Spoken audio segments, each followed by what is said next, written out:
Evangelio de hoy, lunes 18 de mayo del 2026. Primera lectura. Lectura del libro de los Hechos de los Apóstoles, capítulo 19, versículos 1 al 8. En aquellos días, mientras Apolo estaba en Corinto, Pablo atravesó las regiones altas de Galacia y Frigia y bajó a Efeso. Encontró allí a unos discípulos y les preguntó, ¿han recibido el Espíritu Santo cuando abrazaron la fe? Ellos respondieron, ni siquiera hemos oído decir que exista el Espíritu Santo. Pablo replicó, entonces, ¿qué bautismo han recibido? Ellos respondieron, el bautismo de Juan. Pablo les dijo, Juan bautizó con un bautismo de conversión, pero advirtiendo al pueblo que debían creer en aquel que vendría después de él, esto es, en Jesús. Al oír esto, los discípulos fueron bautizados en el nombre del Señor Jesús, y cuando Pablo les impuso las manos, descendió el Espíritu Santo y comenzaron a hablar lenguas desconocidas y a profetizar. Eran en total unos 12 hombres. Durante los 3 meses siguientes, Pablo frecuentó la sinagoga y habló con toda libertad, disputando acerca del reino de Dios y tratando de convencerlos. Palabra de Dios. Te alabamos, Señor.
Lectura del Santo Evangelio según San Juan, capítulo 16, versículos 29 al 33. En aquel tiempo, los discípulos le dijeron a Jesús, ahora sí nos estás hablando claro y no en parábolas. Ahora sí estamos convencidos de que lo sabes todo y no necesitas que nadie te pregunte. Por eso creemos que has venido de Dios. Les contestó Jesús, ¿de veras creen? Pues miren que viene la hora, más aún, ya llegó, en que se van a dispersar cada uno por su lado y me dejarán solo. Sin embargo, no estaré solo, porque el Padre está conmigo. Les he dicho estas cosas, para que tengan paz en mí. En el mundo tendrán tribulaciones, pero tengan valor, porque yo he vencido al mundo. Palabra del Señor. Gloria a ti, Señor Jesús. Hermanos y hermanas en Cristo, la palabra de Dios que hoy se nos ofrece en este lunes de la 7ª semana de Pascua nos invita a una profunda reflexión sobre el camino de la fe, la presencia del Espíritu Santo y la realidad ineludible de las pruebas en nuestras vidas. Nos encontramos en ese tiempo de la Iglesia donde, aunque hemos celebrado la resurrección, nuestra mirada ya se dirige hacia Pentecostés, hacia la promesa del Espíritu que transformaría el corazón de los discípulos y, con ellos, el mundo.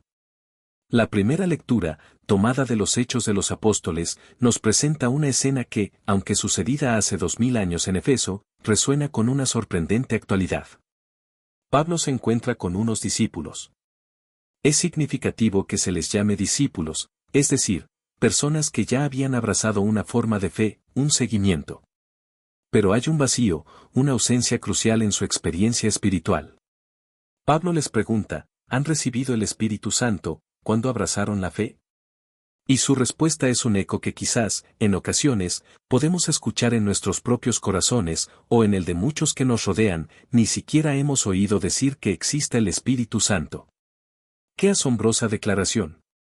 Personas que habían creído, que habían recibido el bautismo de Juan, un bautismo de conversión y arrepentimiento, pero que aún no conocían la plenitud de la vida en Cristo, esa vida que es infundida, animada y sostenida por el Espíritu Santo. Su fe era, por así decirlo, incompleta, carente de ese fuego interior que es la propia vida de Dios en nosotros.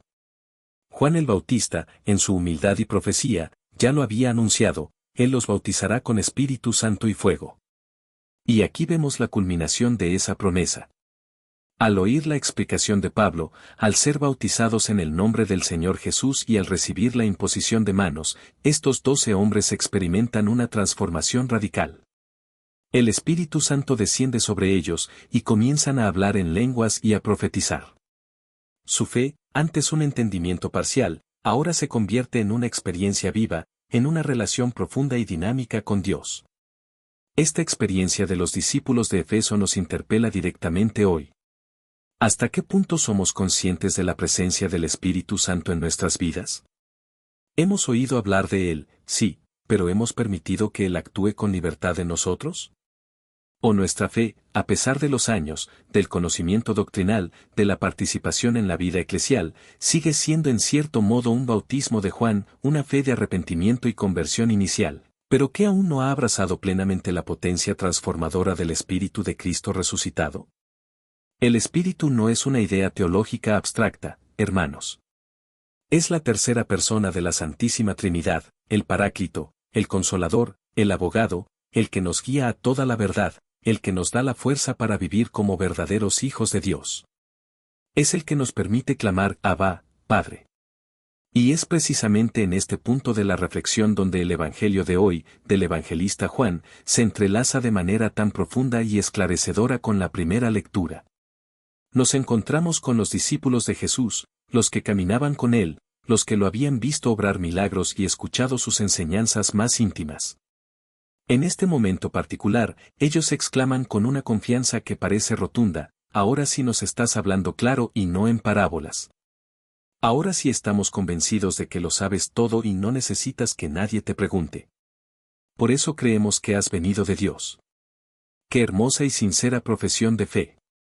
Parece que por fin lo han comprendido todo, que han alcanzado la certeza. Se sienten seguros, con una claridad que antes les había sido esquiva. Pero Jesús, que conoce el corazón humano y el camino que aún les falta por recorrer, responde con una ternura y una verdad que desarma, ¿de veras creen? Pues miren que viene la hora, más aún, ya llegó, en que se van a dispersar cada uno por su lado y me dejarán solo. Jesús no desacredita su fe, simplemente revela la fragilidad intrínseca de una fe que aún no ha sido probada, de una convicción que aún no ha sido cimentada en la roca del Espíritu. Su fe, en ese momento, era una flor hermosa, pero aún no había echado raíces profundas capaces de resistir la tormenta inminente de la pasión. Ellos creían que sabían, que entendían, pero la realidad de la tribulación les mostraría cuán solos se sentían en sus propias fuerzas. Aquí radica la conexión vital entre ambas lecturas. La fe de los discípulos de Efeso era incompleta por falta del Espíritu. La fe de los discípulos de Jesús, aunque más avanzada, era frágil ante la tribulación precisamente porque aún no habían recibido al Espíritu Santo en plenitud, ese Espíritu que los capacitaría para recordar, comprender, y sobre todo, para dar testimonio de Jesús incluso hasta el martirio. Jesús les dice algo crucial para nosotros hoy: en el mundo tendrán tribulaciones, pero tengan valor, porque yo he vencido al mundo. Las tribulaciones, las dificultades, los momentos de oscuridad, de duda, de soledad, de aparente abandono, no son una excepción en la vida del creyente, sino parte inherente de ella. Quien promete una vida sin problemas no ha entendido el Evangelio. Jesús no nos promete una vida fácil, sino que nos promete su presencia y su victoria en medio de las dificultades. Y esa presencia y esa victoria se hacen operativas en nosotros a través del Espíritu Santo. Cuando los discípulos se dispersaron, se sintieron solos, confundidos, desorientados. Pero Jesús añade: sin embargo, no estaré solo, porque el Padre está conmigo. La presencia del Padre en Jesús, incluso en la hora de su mayor soledad humana, es el modelo y la garantía de que nosotros tampoco estaremos verdaderamente solos cuando las tribulaciones nos golpeen. El Espíritu Santo es esa presencia del Padre y del Hijo en nosotros. Hermanos y hermanas, ¿cómo vivimos nosotros la realidad de las tribulaciones? ¿Con desánimo, con desesperación, sintiéndonos solos y abandonados, como aquellos discípulos que se dispersaron? O, por el contrario, con la paz y el valor que nos infunde el Espíritu Santo, sabiendo que, aunque el mundo nos presente sus desafíos, Cristo ya ha vencido. No se trata de una victoria mágica que anula el dolor o la dificultad, sino de una victoria que nos capacita para atravesarlos con esperanza, con fe y con la certeza de que no estamos solos. El mensaje espiritual para nuestra vida cotidiana es claro: nuestra fe necesita ser siempre una fe espiritualizada, una fe que se abre conscientemente a la acción del Espíritu Santo. Como los discípulos de Efeso, necesitamos pedirle al Señor que nos dé el Espíritu en plenitud, que nos renueve en sus dones, para que podamos vivir nuestra fe no solo con un conocimiento intelectual o una adhesión moral, sino con la vitalidad y el poder de Dios mismo. Y como los primeros discípulos, necesitamos reconocer la fragilidad de nuestra propia fe y la inminencia de las pruebas, no para desanimarnos, sino para fortalecernos en la certeza de que Jesús ha vencido al mundo y nos ofrece su paz a través de su Espíritu. Por eso, en este tiempo pascual que nos prepara para Pentecostés, los invito, con todo mi corazón de pastor, a una profunda conversión y a una renovada apertura al Espíritu Santo. No basta con haber oído hablar de Él. Es necesario invocarlo, pedirle que descienda sobre nosotros, sobre nuestras familias, sobre nuestra comunidad. Pidamos que el Espíritu nos dé elocuencia para dar testimonio de Cristo, como lo hicieron los efesios. Pidamos que nos dé profecía, que es la capacidad de discernir y proclamar la verdad de Dios en nuestro mundo. Pidamos que nos dé el valor y la paz para afrontar las tribulaciones, grandes y pequeñas, con la fe inquebrantable de que el Señor ha vencido. Acerquémonos a la oración con la convicción de que Dios nos escucha. Que el Espíritu Santo, cuya venida celebramos en Pentecostés, nos encuentre dispuestos, abiertos y sedientos de su gracia, para que la paz de Cristo, que sobrepasa todo entendimiento, habite siempre en nuestros corazones, incluso cuando el mundo nos presente sus mayores desafíos. Porque no estaremos solos, el Padre está con nosotros, a través de su Espíritu, y Jesús ha vencido al mundo. Aleluya. Oremos. Señor Jesús, tú que has vencido al mundo y nos has prometido tu paz, envía sobre nosotros tu Espíritu Santo. Que Él disipe toda duda y temor, que nos ilumine en las tribulaciones y fortalezca nuestra fe para que nunca nos dispersemos de ti.